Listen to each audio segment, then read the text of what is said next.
Sound तो बदलेगा। नहीं लेना हमको ऐसा फायदा। अब देखो बेटा, सुनना, दो तरह की वेव्स बताऊंगा मैं आपको। एक है लॉन्गिट्यूडनल वेव, कैसी वेव? Longitudinal wave. और एक है बेटा ट्रांसवर्स वेव, कैसी वेव? Transverse wave. मैंने आपको कंप्रेशन और रेयरफेक्शन पढ़ा दिया, पर उसको लिखना है। क्लियर? देखो होता है क्या कंप्रेशन में, जब यहाँ से एनर्जी निकलती है, क्लियर, जैसे साउंड एनर्जी किसी के माउथ के थ्रू यहाँ से बाहर साउंड एनर्जी, तो क्या हो, यहाँ के पार्टिकल्स तो आपस में आगे की तरफ धक्का देगी। धक्का देगी यानी यहाँ के पार्टिकल्स पास पास आ जाएंगे कुछ इस तरीके से। इस रीजन को क्या कहते हैं? कंप्रेशन। अब बेटा ध्यान से सुनना, कंप्रेशन में क्या प्रेशर भी हाई होगा? हाँ। और डेंसिटी भी हाई होगी, यानी कंप्रेशन रीजन है हाई प्रेशर और हाई डेंसिटी का। और यही रेयरफेक्शन, जहां पार्टिकल्स दूर दूर होते हैं, और ये रीजन है लो प्रेशर और लो डेंसिटी का। चाहे आगे ट्रांसफर होगी एनर्जी, तो क्या ये कंप्रेशन में आ जाएंगे, और पीछे वाले रेयरफेक्शन में। ये पूरा समझा चुका हूँ, इसको लिखेंगे आज तो। एक पहला पॉइंट। दूसरी चीज देखें इधर, ये है लॉन्गिट्यूडनल वेव और ये है ट्रांसवर्स वेव। क्लियर? देखिए लॉन्गिट्यूडनल वेव और ट्रांसवर्स वेव क्या होती है? वेव यानी कि बेटा मोशन हो रहा है, एक कोई पार्टिकल मोशन कर रहा है टू एंड फ्रो। कैसा मोशन कर रहा है? To and fro. Clear? To and fro मतलब देखें इस तरीके से, टू एंड फ्रो के लिए बेटा एक और वर्ड यूज किया जाता है, इसे कहते हैं बैक एंड फ्रो। क्या कहते हैं? इसे क्या कहते हैं? Back and fro. वेव इधर जा रही है, सुनना, वेव की डायरेक्शन भी ऐसे और इसका मोशन भी ऐसे, यानी क्या पैरेलल है क्या? अरे ये भी टू एंड फ्रो, यानी वेव भी इधर जा रही है और ये भी वाइब्रेट ऐसे कर रहा है। तो यहाँ जो वेव फॉर्म होती है उस वेव को क्या कहते हैं? Longitudinal wave. लेकिन अगर वेव इधर जा रही हो और पार्टिकल मोशन कैसे कर रहा हो? ऐसे अप एंड डाउन, कैसे कर रहा हो? इस तरह से, और वेव ऐसे, जैसे कि वेव इस तरह से जा रही है और पार्टिकल भी मोशन ऐसे कर रहा है, तो ऐसी वेव को क्या कहते हैं? Transverse wave. क्या कहते हैं? Transverse wave. The wave in which the particle vibrate perpendicular to the direction of the wave. जिसमें पार्टिकल का वाइब्रेशन वेव की डायरेक्शन के परपेंडिकुलर होता है, उस वेव को क्या कहते हैं? Transverse wave. और जिसमें वेव का डायरेक्शन पैरेलल होता है, कि जिस डायरेक्शन में वेव है उसी डायरेक्शन में पार्टिकल क्या कर रहा है? बैक एंड फ्रो या to and fro. Back and fro मतलब आगे ऐसे आगे पीछे, तो उस वेव को क्या कहते हैं? Longitudinal wave. बेटा ध्यान रखें, साउंड वेव कैसी होती है? लॉन्गिट्यूडनल वेव है। साउंड वेव कैसी है? लॉन्गिट्यूडनल वेव है। क्लियर? सर ट्रांसवर्स वेव का एग्जांपल वाटर की वेव। किसकी वेव? वाटर। जो लहरें जाती है, क्या उसमें वेव ऐसे ही ऊपर की इस तरह से मूवमेंट हो रहा है वेव का, इस डायरेक्शन में, तो उसमें पार्टिकल्स ऊपर जाते हैं और नीचे आते हैं, यानी परपेंडिकुलर मोशन हो रहा है पार्टिकल्स का। वेव इधर जा रही है और पार्टिकल्स इस तरह से मीन पोजीशन से ऊपर नीचे ऑसिलेट कर रहे हैं, उस वेव को क्या कहते हैं? Transverse wave. और इस वेव को क्या कहेंगे? लॉन्गिट्यूडनल। अरे कोई दिक्कत? ठीक है, लिखो।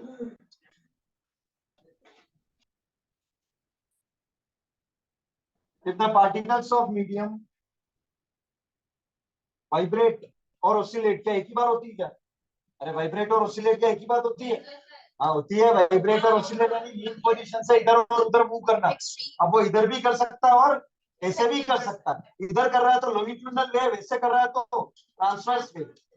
If the particles of medium vibrate or oscillate at right angles at zero direction perpendicular to the direction of wave, perpendicular to the direction of propagation of wave.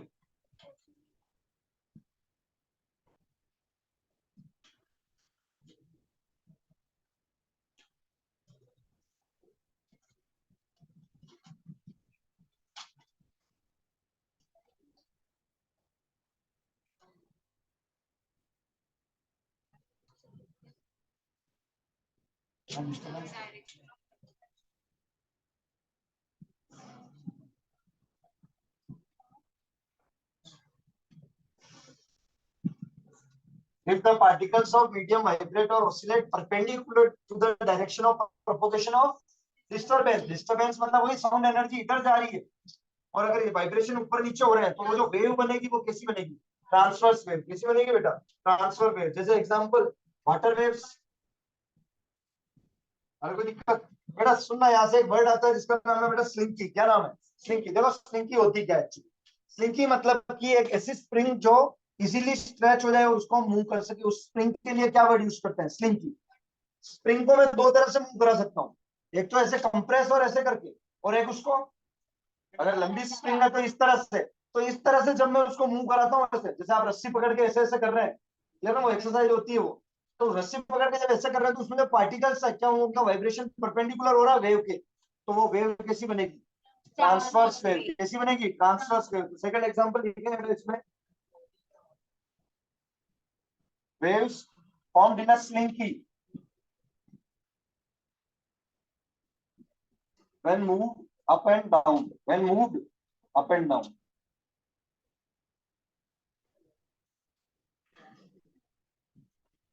नीचे नोट लगा के लिखना है स्लिंकी होती क्या है? A flexible spring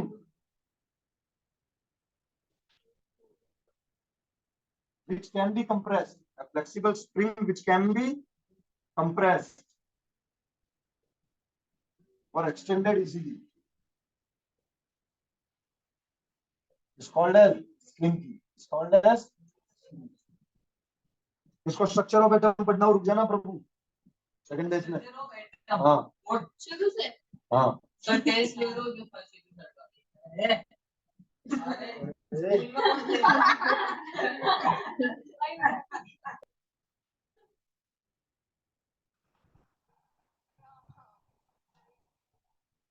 देखिए बेटा, क्या वेव तो ऐसी बनेगी? बिल्कुल इनको बराबर बनाना है। अरे ठीक है, देखो बेटा सुनना, यहाँ पे मैं लिखता हूँ जीरो डिस्प्लेसमेंट। क्या लिखता हूँ? चाहे मैक्सिमम डिस्प्लेसमेंट। डिस्प्लेस मैक्सिमम हुआ ना, ऊपर कितना गया पेंडुलम? ये देखो, ये जीरो डिस्प्ले, ये मैक्सिमम डिस्प्लेसमेंट। अरे इसको तो एम्पलीट्यूड कहते हैं। क्लियर है? नहीं आई थी क्या? यार ये जीरो डिस्प्लेसमेंट, और यहाँ तुम लिखो पॉजिटिव डिस्प्लेसमेंट इस वाले पॉइंट पे। हाँ तो लिखो ना इसको, समझा तो मैं सब चुका हूँ, इसमें पढ़ा चुका हूँ ये मैं, बस लिखना ये पॉजिटिव डिस्प्लेसमेंट और ये नेगेटिव डिस्प्लेसमेंट। हाँ बनाओ इसको, सब पढ़ा चुका हूँ, बनाते चलो।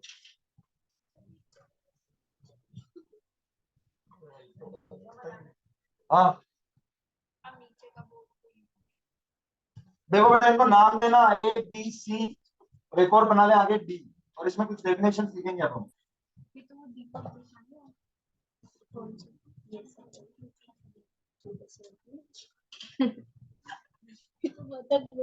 अरे कौन सी वेव पढ़ा रहा हूँ मैं? दोनों का पढ़ा रहा हूँ, ट्रांसवर्स पढ़ा रहा हूँ ना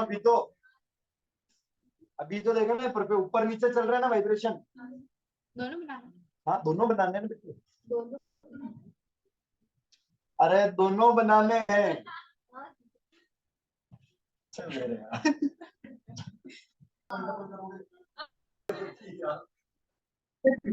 आपने कब की थी? अब तो बिल्कुल ही खत्म है। लोगों को ये नहीं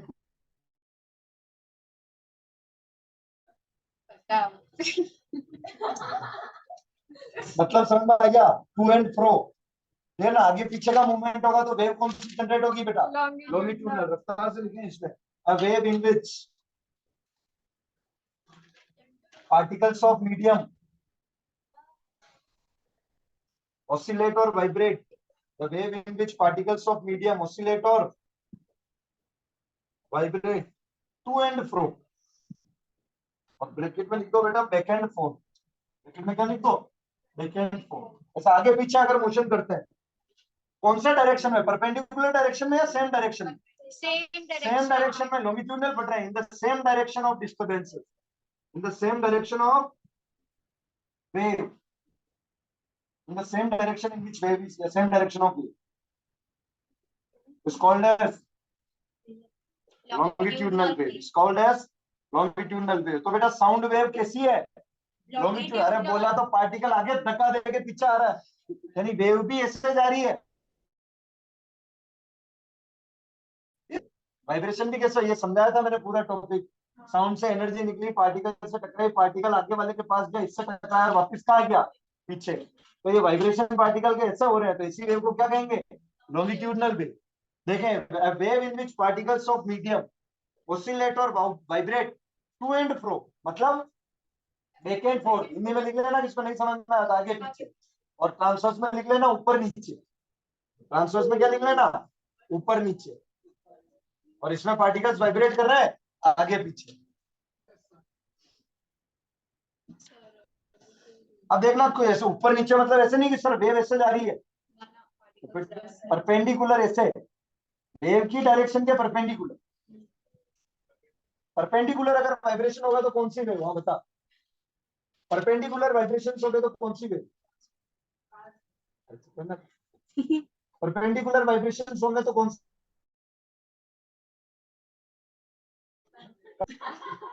रोज रात को वाइब्रेशंस अगर परपेंडिकुलर होंगे तो कौन सी वेव? ट्रांसवर्स। तू बता रहे, वाइब्रेशंस अगर सेम डायरेक्शन में होंगे तो लॉन्गिट्यूडनल वेव। हाँ खड़ा हो, क्लियर ना? जो एलिवेशन पे पॉइंट होता है, जिसकी डिस्टेंस मैक्सिमम होती है, उस पॉइंट का नाम क्या है?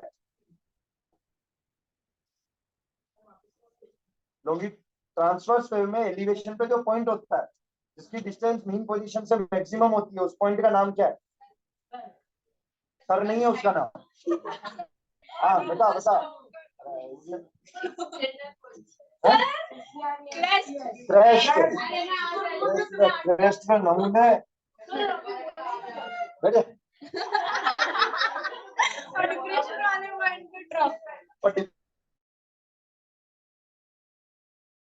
और उस पे जो पॉइंट जिसकी डिस्टेंस मैक्सिमम होती है मीन पॉइंट से, उसी का कहते हैं ट्रफ। ट्रफ है वो, ऐसे चिल्ला रहे हो, ट्रफ है ट्रफ है।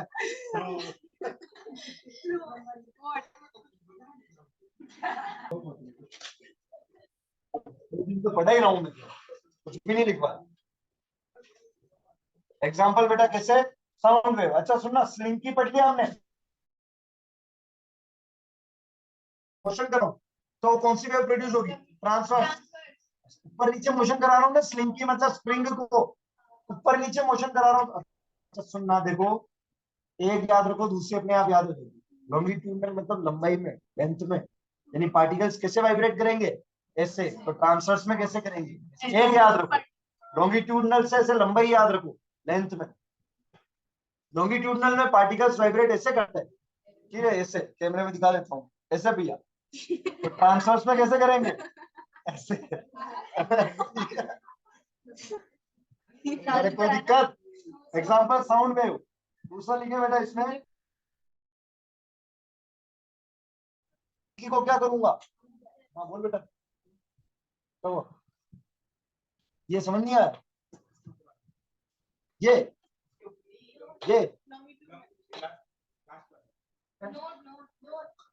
ये क्रेस्ट और ट्रफ केवल कौन सी वेव में बनते हैं?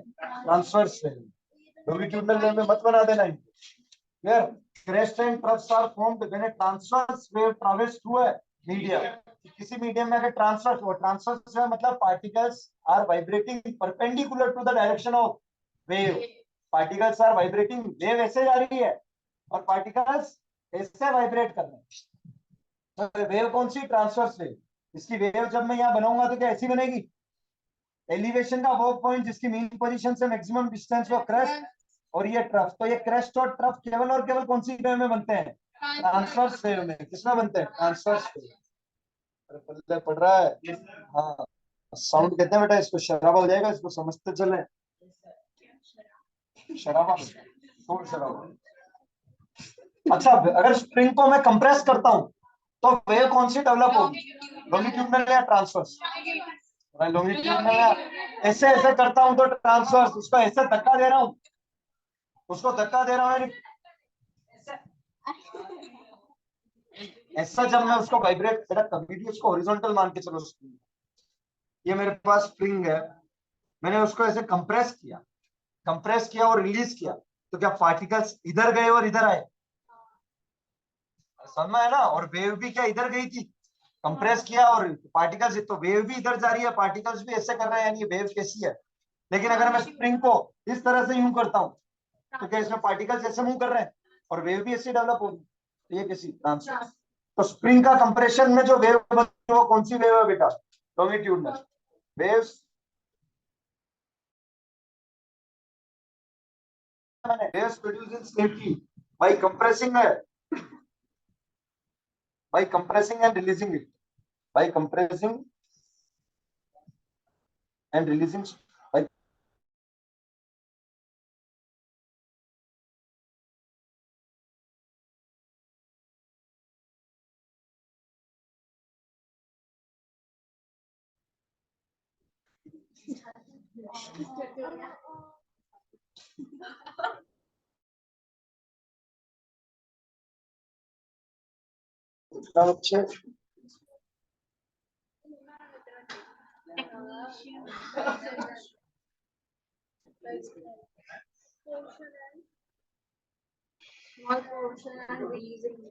क्लियर। अब बेटा हम यहां से लिखेंगे, हेडिंग लगाओ फॉर्मेशन ऑफ कंप्रेशन एंड। तो सुनना, ट्रांसवर्स वेव में तो क्रेस्ट और ट्रफ बनते हैं, लेकिन लॉन्गिट्यूडनल वेव में कंप्रेशन और रेयरफेक्शन बनते हैं। पार्टिकल आगे जाके टकरा था, सबको धक्का दे देगा एक साथ, क्या कर देगा? कंप्रेस कर देगा, हाई प्रेशर हाई डेंसिटी, टकरा के वापस प्रेम पूर्वक पीछे आ जाएगा, क्या कर देगा? रेयरफेक्शन। तो यहाँ तो बनते हैं ट्रांसवर्स में क्रेस्ट और ट्रफ, लॉन्गिट्यूडनल में बनेंगे compression and rarefaction. Formation of compression and rarefaction. Formation of compression and rarefaction.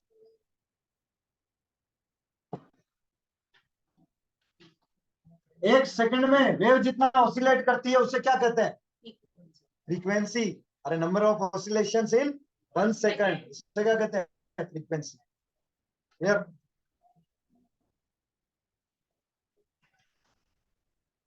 देखिए कंप्रेशन क्या होता है। इट इज द पार्ट, अच्छा कौन सी वेव का पार्ट है? लॉन्गिट्यूडनल वेव का है transverse wave? It is the part of longitudinal wave. It is the part of longitudinal wave in which the particles of medium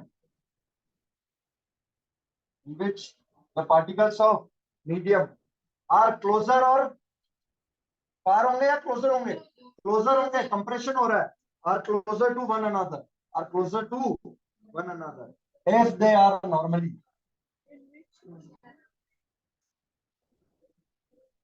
In which the particles, है तो सही, in which the particles.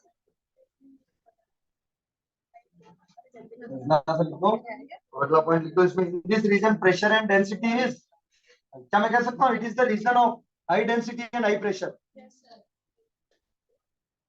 अच्छा किसका pressure? अगर ये medium air हुआ तो air का प्रेशर, अगर ये मीडियम वाटर हुआ तो वाटर का। बेटा हुआ क्या? जैसे ही माउथ से साउंड निकला, क्या यहाँ पे सारे एयर के पार्टिकल्स से टकराया? क्या सारे पार्टिकल्स एकदम से आगे गए? एकदम से आगे गए तो क्या चिपक गए? तो ये रीजन कौन सा कंट्रैक्ट प्रोड्यूस हो गया?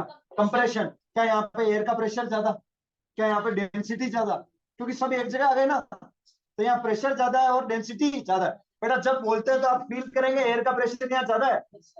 बोले थोड़ा सा हाथ लगा के एक साथ, यस सर। क्या एयर का प्रेशर यहाँ ज्यादा है? यहाँ क्या हो रहा है? कंप्रेशन। अरे हाँ,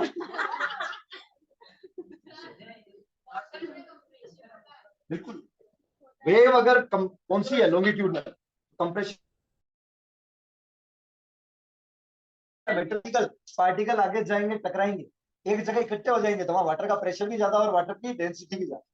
ठीक है ना? It is the region of high pressure and high density. It is the region of high, कौन सा रीजन? Compression, high pressure and high density. It is the region of high.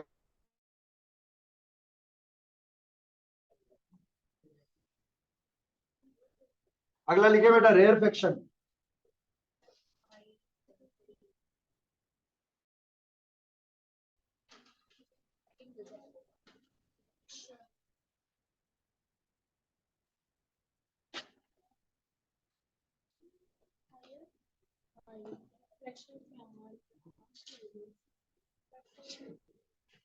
अरे rarefaction is that part of कौन सी wave? Longitudinal wave. Particles of medium are closer or farther? Farther. The particles of medium are farther from each other. Further apart.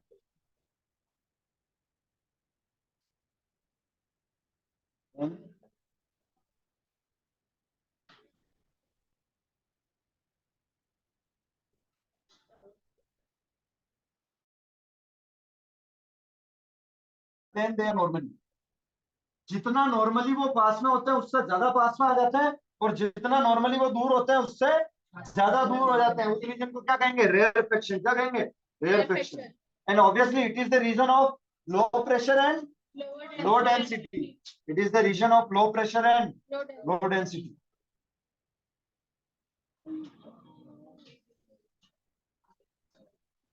अरे रफ्तार खेल पा रहे हैं? ये सब पढ़ा चुका हूं मैं. एक बार कॉपी दिखाओ मेरे को, एक लाइन चेक करनी है, लिखो या नहीं लिखो फर्स्ट पेज.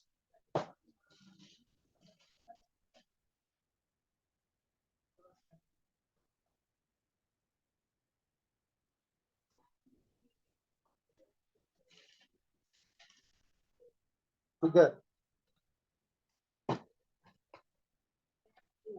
ऊपर से बेटा दूं? सीधी वेव बनाएंगे बेटा. क्या वेव तो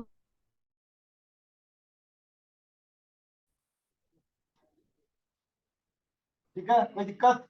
अच्छा, ये वाला particle region A B C D, चार नाम दे रहा हूं बेटा. ये क्या बनेगा? कंप्रेशन. अरे क्रैश ट्रांसवर्स में लॉन्गिट्यूडनल आ गई, ये कंप्रेशन. तो ये क्या बनेगा? रेयरफेक्शन. वापिस ये क्या बनेगा? कंप्रेशन. तो ये क्या बनेगा? रेयरफेक्शन. तुम्हें दो वेव दे दी बेटा. एक में तो उसने मेंशन कर रखे हैं क्रेस्ट और ट्रफ, और एक में ये. बताओ कौन लॉन्गिट्यूडनल कौन ट्रांसवर्स? जिसमें कंप्रेशन रेयरफेक्शन हो लॉन्गिट्यूडनल, जिसमें क्रेस्ट और ट्रफ हो ट्रांसवर्स.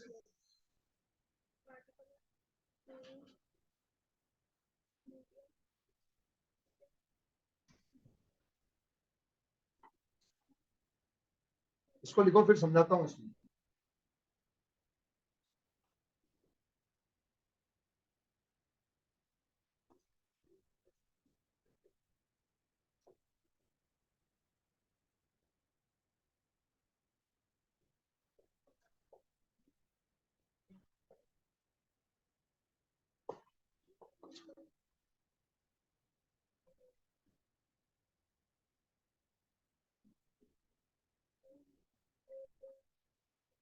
देखो फटाफट लिखो रफ्तार के साथ.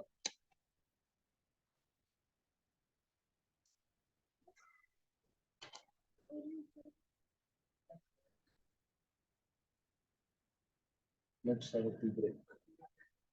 Let's have a tea break. Stop the recording. Yes, ma'am. Transverse wave में क्या पार्टिकल इस तरह वाइब्रेट कर रहे थे, क्लियर ना? तो मैंने क्या ग्राफ में यहाँ mean displacement, positive displacement, negative displacement ऐसे लिखा था, क्लियर? यानी कि यहाँ आप बनाएंगे किसके बेसिस पे? Density distance graph. ये कौन सा ग्राफ है? Density distance graph.